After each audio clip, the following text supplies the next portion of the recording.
Good morning, welcome, and thanks for tuning into the Kilachari Torah, daily review of Maimonides' 613 Mitzvot, the Sefer HaMitzvahs of the Rambam. We're going through one mitzvah at a time. We're in the middle of the positive commandments, the mitzvos aseh. Before we do that, since it is the month of Elul, we will sound the shofar to remind us that Rosh Hashanah and Yom Kippur are just a few days away, and the time of tshuva, of repentance, is at hand.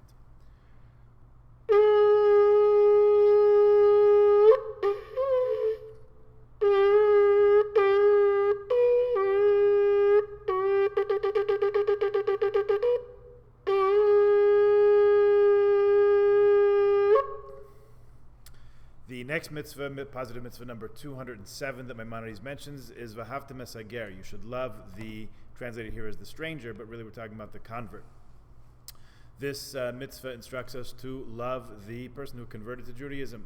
Although the convert that we're speaking about here, the stranger, as the way it says in the book, is one who became a proselyte, who converted to Judaism, and as such is included already in the congregation of Israel, the Knesset Yisrael, and therefore a different mitzvah, v'ahavta l'reacha kamocha, you should love your neighbor as yourself, speaking about loving a fellow Jew. That already applies to this person. Nevertheless, in Maimonides' view, because he adopted the faith, came to Judaism of their own accord, God enjoined more love for this person and added a special mitzvah on his behalf, just as in the case of the admonition against wronging him, where in a different place we're going to come to the negative mitzvahs in due course. It says you should not wrong one another, and then there's a separate mitzvah of you shall not wrong the stranger, the ger. The explanation given in Gemara is one who wrongs a stranger is guilty on two counts. You should not wrong one another, and a stranger shall you not wrong. Our obligation to love the ger rests on both V'ahavta l'reacha kamocha and V'ahavta mesager. You have two separate psukim, and therefore, in Maimonides' view, two separate verses. This is clear beyond doubt, and I know of no one who, in enumerating the mitzvahs, has erred in this respect. He writes, in most midrashim, it's pointed out that God enjoined us in respect of the ger, that God has enjoined in respect of Himself. He says you should love God your God, and you should love, therefore, the ger. The notes add as follows: Reb Shimon Bar Yochai says that we read, but they that love Him be as the sun who goes forth in its might. Who's greater, the one who loves the king or the one who loves whom the king loves?